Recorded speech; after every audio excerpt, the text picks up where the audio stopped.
Para você ligado aqui na programação da Terra FM, sejam bem-vindos! Meus queridos, a bomba de Donald Trump mira mais uma vez o ministro Alexandre de Moraes, a esposa Viviane Barsi e a empresa do casal, o Instituto Barsi de Moraes. Alexandre de Moraes, que já recebeu a Lei Magnitsky no ano passado, teve os efeitos retirados.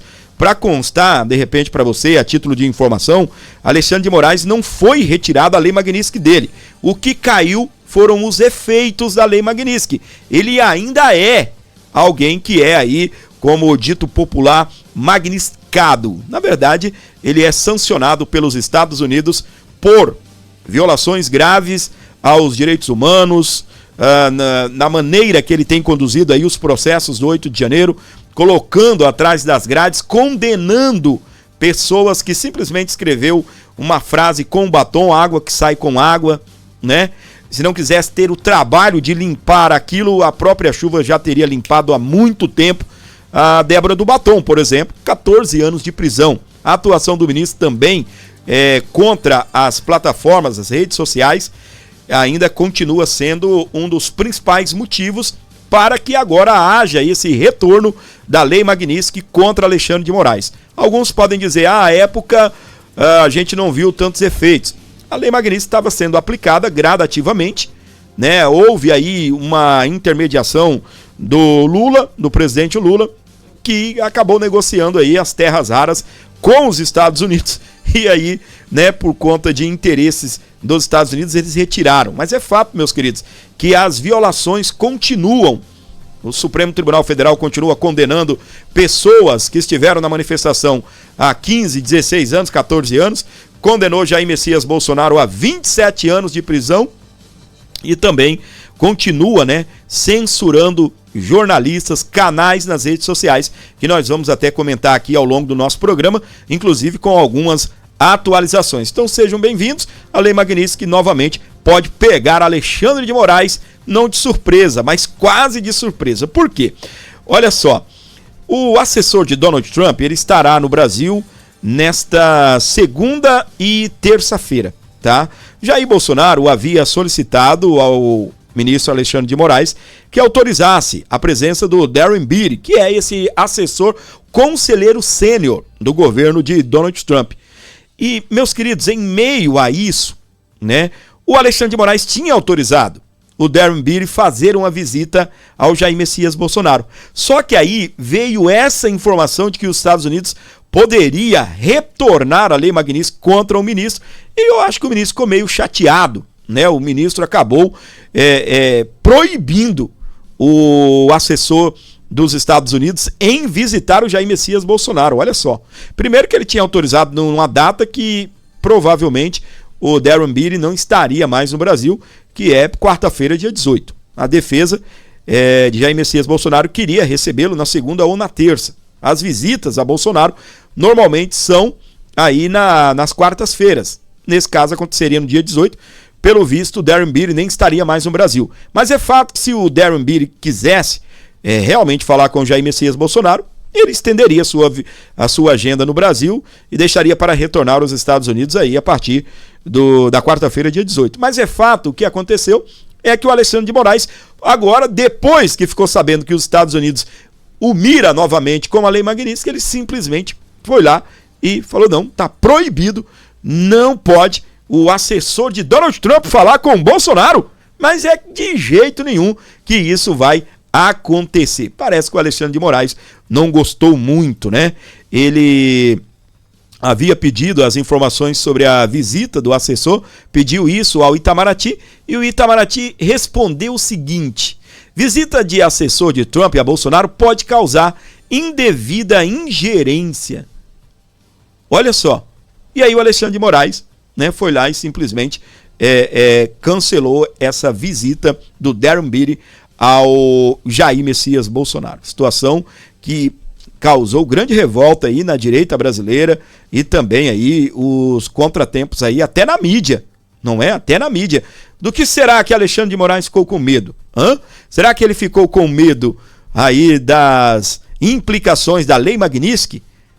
Mas foi um negócio até engraçado, tá bom? Se a gente for prestar atenção mesmo, né, nos detalhes, foi algo até engraçado. Por quê? O ministro Alexandre de Moraes foi lá e autorizou. Não, ok, o assessor do Donald Trump pode vir? Pode, mas que seja na quarta-feira. Para mim já foi uma espécie de empecilho, porque ele poderia ter aberto uma exceção para terça-feira, dia 17, aí ter comunicado a diretoria, né, do presídio onde o Bolsonaro está preso, para que pudesse, né, montar aí toda a logística para receber o assessor de Donald Trump, por exemplo, na terça-feira. Não vejo nada de errado nisso. Ele já marcou para o dia 18, já deu uma complicadinha, né? Ele já não estava afim de colaborar. Aí, em meio a isso, surge a notícia de que os Estados Unidos estaria reativando a Lei Magnitsky contra Alexandre de Moraes. Aí você imagina, né? O ministro deve ter ficado furioso, porque a Lei Magnitsky, em sua ativação, ela bate pesado aí contra o ministro, contra a esposa, contra o Instituto Lex, que é o instituto aí, jurídico da família, uma empresa. E nessa situação, presta atenção, Alexandre de Moraes não poderia ter cartão de crédito, não pode fazer viagens internacionais, não só para os Estados Unidos, mas, por exemplo, se ele for fazer uma viagem para a Europa, mas a empresa aérea, por um acaso for uma empresa americana, nem pode vender a passagem para ele e para ninguém da família dele. Viviane Barros de Moraes, com o escritório de advocacia, não pode prestar serviço para empresas americanas, e olha que a gente tem muitas empresas americanas aqui no Brasil, né? Empresas com sede nos Estados Unidos, não pode ter cartão de crédito, não só os cartões de créditos internacionais, mas também não pode ter cartão de crédito local. Existe um cartão chamado Elo, que é uma parceria da Caixa Econômica e com o Banco do Brasil, ofereceu para o ministro o cartão Elo. Só que depois descobriram que o cartão Elo, ele também não pode ser oferecido a clientes que tenham sanções dos Estados Unidos, por exemplo. Que na verdade os Estados Unidos têm um sistema global de bancos e ninguém quer deixar de trabalhar com esse sistema, nem muito menos deixar de operar em dólar por conta do ministro da Suprema Corte, que é uma carga pesada. Aqui, o empresário, o homem mais rico do mundo, o bilionário Elon Musk, explodiu novamente contra o ministro da Suprema Corte por conta dos casos que envolvem o ministro no Banco Master. Segundo Elon Musk, sobre o envolvimento de Alexandre de Moraes com o Banco Master, a prisão está a caminho. O embate entre o empresário e o ministro tem origem no polêmico inquérito das milícias digitais conduzido pelo STF. Vocês sabem muito bem, Alexandre de Moraes, ele optou, né, agora após atender um pedido da PGR de retirar o Elon Musk do inquérito das fake news. Mas é fato, meus queridos, que esses dois já tiveram embates aí pesados. Alexandre de Moraes chegou a suspender a rede social, o X, né, o X, o antigo Twitter no Brasil, por mais de 30 dias, aplicou multas milionárias, que na verdade parece ser muito dinheiro pra gente, para Elon Musk, né, que ganha em dólar, não é problema, né, pagar 20 milhões de reais, não é muita coisa não. Mas é fato que aqui já tiveram problemas gigantescos. O Elon tinha publicado que ele um dia vai ver o Alexandre de Moraes atrás das grades. E segundo ele, a prisão agora está a caminho. E você que acompanha aqui a programação da Terra FM, como você está acompanhando os desdobramentos aí do caso do Banco Master? O que você está achando de tudo isso? Para você que está aqui no nosso YouTube, pode deixar o seu comentário. Quero deixar um bom dia especial para Edneia Duarte, para Glares, lá nos Estados Unidos, nos acompanhando. Flávio Piscinas, no litoral de São Paulo. Todo o pessoal aí que já estão reagindo aqui ao nosso chat. Para você que nos acompanha na FM, continue com a gente. E dê um pulinho também no YouTube, Terra FM TV. Você vai poder se inscrever no canal da Terra FM. E o bom é que você vai poder interagir aqui com a nossa equipe, pode falar também com os demais espectadores da Terra FM no YouTube e bater um papo aí com a galera. Para você ligado aqui comigo, agora são 8 horas e 11 minutos. Nós estamos estendendo um pouco o programa aí ao vivo, né, na rádio. Daqui a pouco a gente deve encerrar, mas antes, né, até aqui na condição de jornalista independente, e a Rádio Terra FM também não poderia deixar de abordar esse assunto. Alexandre de Moraes autoriza busca e apreensão contra jornalista que noticiou o uso de carro oficial por família de Dino. Na decisão, o ministro diz que a Polícia Federal apura perseguição contra o magistrado do Supremo. O que está acontecendo? Um jornalista lá do Maranhão, ele é independente, né? Faz os serviços aí no portal dele, tá? Ele simplesmente descobriu que tem um carro que é utilizado pelo ministro da Suprema Corte e esse carro não é para esses devidos fins. Não é para isso. E aí, o que acontece? Ao invés, se fosse em outro país, se fosse num país onde realmente aplica-se a lei como ela deve ser, eles já teriam suspendido o ministro, teria aberto uma investigação, e aí o que acontece? No Brasil é diferente. No Brasil, o jornalista que faz uma matéria sobre um ministro da Suprema Corte, faz uma denúncia do uso indevido de um veículo que é do Tribunal de Justiça do Maranhão, que era para ser utilizado por juízes, enfim, está sendo utilizado pela esposa do ministro Flávio Dino. E o jornalista fez o trabalho dele, tirou foto, filmou, recebeu o vídeo, fez a denúncia e, acredite se você quiser, a Polícia Federal foi na casa do jornalista fazer busca e apreensão. E a mídia está se desdobrando, se debruçando em cima disso. A gente tem jornalista da Band, por exemplo, da Globo News, indo para cima. E sabe o que é isso? Nós estamos acompanhando que a ficha está caindo, que nós estamos numa verdadeira ditadura da toga. Isso não é só discurso da direita, não. Muitos da esquerda já estão percebendo o rumo que o Brasil está ganhando. E outra coisa, veículos tradicionais aqui do Brasil, que geralmente fecham com o governo por conta de patrocínio, por conta de verba pública do governo federal, nada contra, as emissoras precisam disso, mas que de uma certa forma fizeram vista grossa, até também por medo, né, de retaliação aí das autoridades, mas fizeram vista grossa as atuações aí de ministros da Suprema Corte. Nós já estamos há 7 anos nesse país, onde um inquérito foi criado de ofício, coisa que não pode. Para se criar um ofício na Suprema Corte é preciso o Ministério Público Federal, PGR, provocar, não o ministro abrir simplesmente inquérito. E abriram, e esse inquérito, que não acaba mais, já dura 7 anos, a OAB Nacional já pediu, e inclusive estiveram reunidos aí com o ministro Fachin, presidente da Suprema Corte, para poderem eliminar esse inquérito, e até agora a gente ainda não teve resposta, tá bem? Vamos aqui ao jornalismo da Band, onde eles estão aqui chateados com o que aconteceu e a gente vai trazer para você agora.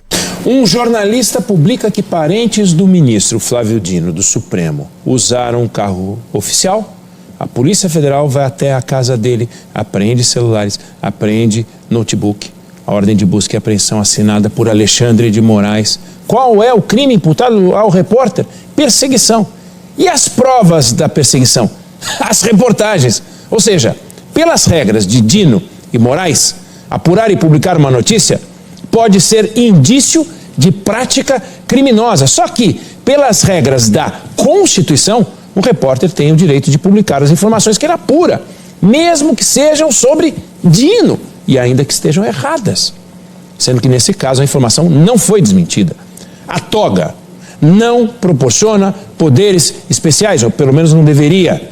Dino pode contestar o conteúdo na justiça usando o direito de resposta e as ferramentas disponíveis. Agora, mão pesada do Estado na defesa de um interesse pessoal, jamais. Olha o recado que esse caso deixa.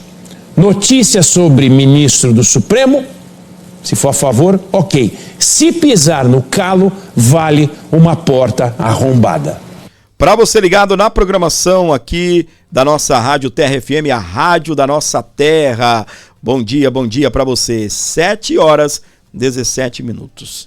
Nós tivemos também, meus queridos, as associações, né, de jornalistas, associações de rádio, televisão, que também criticaram aí essa busca e apreensão de Alexandre de Moraes contra o jornalista. A associação considera preocupante a decisão do ministro Alexandre de Moraes de determinar a busca e apreensão na casa do jornalista maranhense. Nós vamos também agora à programação aí, créditos, né, da Globo News, onde a jornalista comenta aí a respeito desta nota aí, dessas associações que eram, né, para estar blindando o jornalismo há muito tempo e acabaram também, de uma certa forma, fazendo vista grossa, né? E agora que a ditadura está instalada, resolveram aparecer. A Associação Brasileira de Emissoras de Rádio e Televisão, a Associação Nacional de Editores de Revistas e a Associação Nacional de Jornais consideram preocupante a decisão do ministro Alexandre de Moraes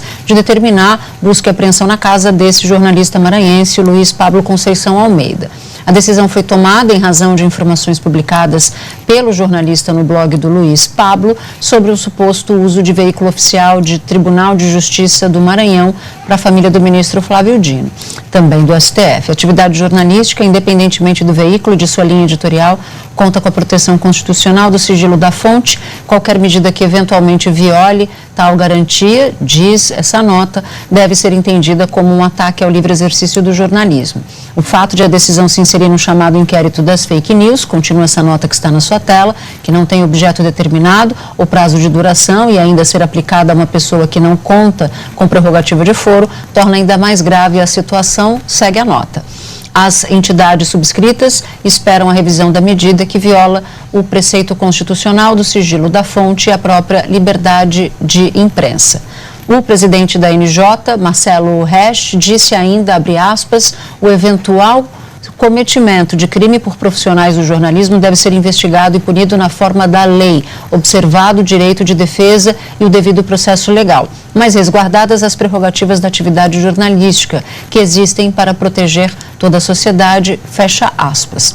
A Associação Internacional de Radiodifusão recorda que o exercício da atividade jornalística, independentemente do meio em que se realize ou sua linha editorial, encontra-se protegido por princípios constitucionais e pelos padrões internacionais de liberdade de expressão, incluindo a garantia do sigilo profissional e da proteção das fontes jornalísticas, elementos essenciais para o livre exercício do jornalismo.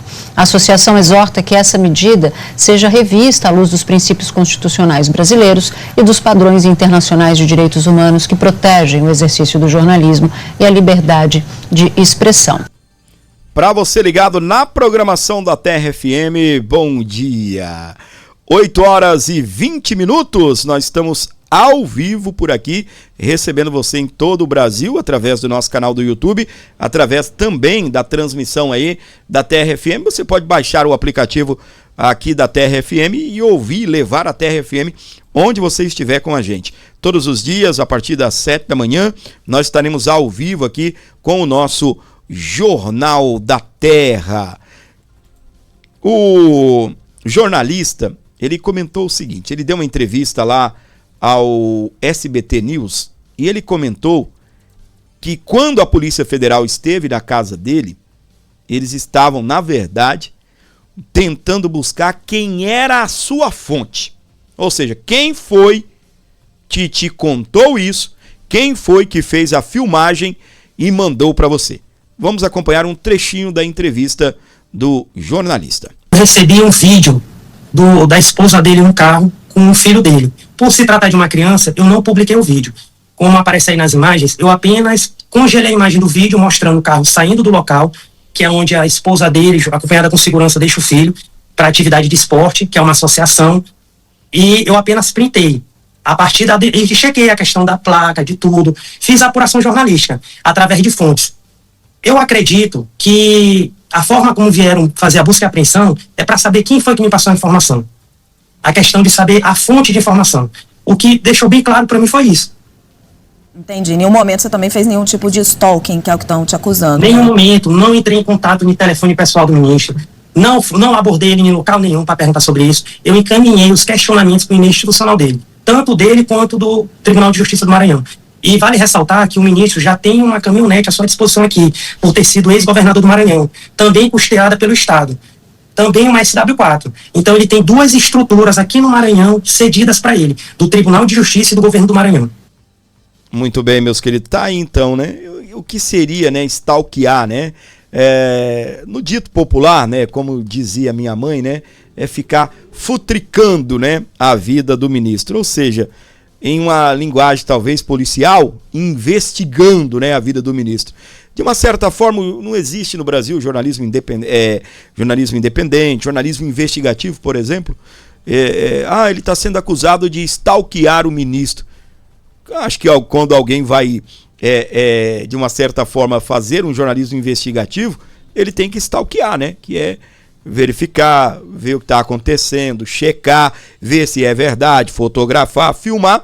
E aí está, meus queridos, um jornalista que agora acabou de receber, a Polícia Federal bateu a sua porta por produzir notícia sobre um ministro da Suprema Corte. Um ministro da Suprema Corte, tá? Pra gente já fechar muito bem aqui o nosso jornalismo, você sabe muito bem que há uma pessoa nesse país, que está aqui na tela, o presidente do Senado Federal, Davi Alcolumbre, que pode frear tudo isso que nós estamos acompanhando. Ministro Dias Toffoli, envolvido no caso do Banco Master, Alexandre de Moraes, que a esposa dele, que é proprietária de um escritório de advocacia, que antes do ministro ser ministro, se tornar ministro, era ele quem tocava o escritório. E o que acontece? Esse homem chama-se Davi Alcolumbre. É o homem que está barrando a instalação de uma CPMI, do caso Banco Master, e o engraçado é que a cada dia que passa se descobrem coisas ligadas ao Davi Alcolumbre. Valdemar da Costa Neto, presidente nacional do PL, de Jair Messias Bolsonaro, chegou a dizer que havia uma proposta, e o Alcolumbre estaria envolvido, em fazer um acordo para pautar o veto do PL da dosimetria. Aliás, o presidente Lula vetou o PL da dosimetria e, em troca deles pautarem a derrubada do veto, que a oposição não cobrasse a instalação dessa CPMI. Por quê?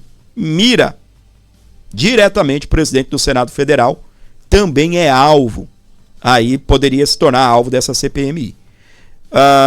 Isso é um verdadeiro escândalo, porque nós temos vidas que estão atrás das grades, outras com tornozeleira eletrônica, e o PL da dosimetria é aquele PL da anistia que se tornou o PL da dosimetria. Pode levar Bolsonaro para casa daqui a alguns anos, e os que foram presos, envolvidos no 8 de janeiro, já vão para casa meio que de imediato. Em troca, para poder pautar a derrubada do veto de Lula, porque o Congresso Nacional vai derrubar esse veto, e eles estão querendo negociar para não se implantar a instalação da CPMI, do Banco Master, tá? A gente noticiou que um aliado do Davi Alcolumbre, lá no estado dele, o Amapá, estava envolvido numa situação de desvio na Previdência Estadual, investimentos ali no Banco Master. E aí a gente desconfia que pode ser por isso, né? Só que agora apareceu o suplente, o segundo suplente do Davi Alcolumbre, sacando 350 mil em dinheiro. E o que há de mais legal nisso é que não tem nada a ver com o Davi Alcolumbre. Não tem nada a ver com ele, não. Primeiro, ninguém coloca como suplente, porque é uma escolha, né? Ninguém coloca como suplente alguém que não tenha confiança. Porque o cara pode dar um pinel, né, e pegar o lugar do senador. Então já tem que colocar alguém de confiança. É tanto que no nosso estado nós tínhamos aí um senador que o suplente dele era o pai dele. Não tem nada de errado nisso. Só para levarmos em consideração que é colocado alguém de confiança. Só que aí, presta atenção, o negócio vai ficando um pouquinho pior. Nós temos a situação de que a Polícia Federal, ao abordar esse cidadão sacando dinheiro, ele estava com um carro que está em nome de uma empresa que é dos primos do Davi Alcolumbre. Tudo bem, que sendo dos primos não é do Alcolumbre. Mas, além das denúncias que realmente tem que serem apresentadas, combatidas, a gente vê uma forte atuação, né, contra os presidentes tanto da Câmara quanto do Senado. E se tem rabo preso, para mim, devem pagar pelos seus possíveis crimes. Mas você vê que em um momento em que nós estamos aí, uma parte da população pedindo impeachment de ministros, o homem que pode pautar o impeachment tem rabo preso. E aí, quando começa a haver uma possível implantação de impeachment contra o ministro da Suprema, aparece investigação contra Hugo Mota, aparece investigação contra Davi Alcolumbre. Eu vou trazer o jornalista Alan dos Santos com mais detalhes a respeito dessa informação para você que acompanha aqui o nosso canal. Muito bem, pessoal. E a República da Mochila. Eu quero mostrar para vocês agora o que é a República da Mochila no Brasil. Essa república, rapaz, eu vou te falar, é um negócio meio doido. Você está sabendo da República da Mochila, Ramage? A República da Mochila é a seguinte: a Polícia Federal flagrou segundo suplente de Alcolumbre sacando R$350 mil, durante a investigação sobre desvios no DENIT. Tá aqui a foto do camaradinha que foi pego no pulo do gato. O Brasil é um país curioso. Em certas democracias, escândalos políticos começam com documentos sofisticados, operações financeiras complexas e transferências internacionais discretas. Aqui não. Aqui começa com uma mochila. O empresário entra em um banco no Amapá, permanece 30 minutos e sai carregando 350 mil em dinheiro vivo, tá ligado? É isso mesmo, dinheiro vivo, rapaz. Não estamos falando de um personagem de filme da máfia dos anos 70. Estamos falando de um personagem muito mais brasileiro. O suplente de um senador da República. A cena foi observada pela Polícia Federal, que já investigava movimentações suspeitas detectadas pelo Conselho de Controle de Atividades Financeiras, o famoso COAF. O padrão, segundo o relatório, era quase didático. Contrato público pago, saque em dinheiro, dinheiro desaparece. A repetição desse método teria movimentado mais de 3 milhões de reais em espécie. O curioso é que tudo isso gira em torno de contratos do Departamento Nacional de Infraestrutura de Transportes, o DENIT, órgão federal responsável por rodovias. Entre elas, a famosa BR-156, Estrada do Amapá, que há décadas parece ter sido projetada por um poeta surrealista. Uma obra que nunca termina, sempre precisa de mais recursos e raramente entrega resultados. Mas a parte deliciosa, realmente deliciosa dessa história toda, Ramage, no sentido político do termo, é o carro. O homem que sai do banco com 350 mil entra em uma SUV. Esse carro pertence a uma empresa cujos sócios são primos do presidente do Senado, Davi Alcolumbre. Posteriormente, surge a explicação clássica da política brasileira. O carro havia sido vendido antes, apenas não tinham transferido. Então o carro já tinha sido vendido antes, só não tinha sido transferido. No Brasil, carros são vendidos sem transferência. Empresas fazem saques milionários em dinheiro vivo e estradas custam fortunas sem nunca ficarem prontas. Mas tudo isso é pura coincidência, naturalmente. O senador Davi Alcolumbre afirma não ter qualquer relação com os negócios do suplente. E juridicamente pode até estar correto. O problema é que a política brasileira não funciona como um laboratório jurídico. Ela funciona como um sistema de proximidades. Suplentes não são sorteados em bingo. Eles são escolhidos a dedo. Eles fazem parte de alianças. Eles representam interesses. E às vezes, apenas às vezes, aparecem relatórios da Polícia Federal carregando mochilas com dinheiro vivo. O escândalo aqui não é o saque. O escândalo é a naturalidade. O Brasil criou um sistema político tão deformado que ninguém parece realmente surpreso quando milhões circulam em dinheiro vivo ao redor de contratos públicos. Em qualquer democracia séria, tá? Qualquer democracia séria, isso provocaria audiências parlamentares, crises institucionais e manchetes por semanas. Aqui vira apenas mais um capítulo de uma novela antiga. Uma novela em que o enredo é sempre o mesmo. Estado, contratos, influência política e dinheiro. Muito dinheiro, de preferência em espécie. Essa foi meu artigo, minha coluna, lá para a Timeline, a República da... A República da Mochila, né? Cortou o finalzinho aí do áudio. Beleza? Para você ligado aqui na programação da Terra FM, tanto para você sintonizados aqui na nossa Terra FM 89.9, para todo o Cone Sul de Rondônia, aquele beijão especial para você. Para você também no nosso canal do YouTube, muito obrigado. É sempre bom estar com você. Se inscreva, ative as notificações e não perca o conteúdo aqui da Terra FM TV.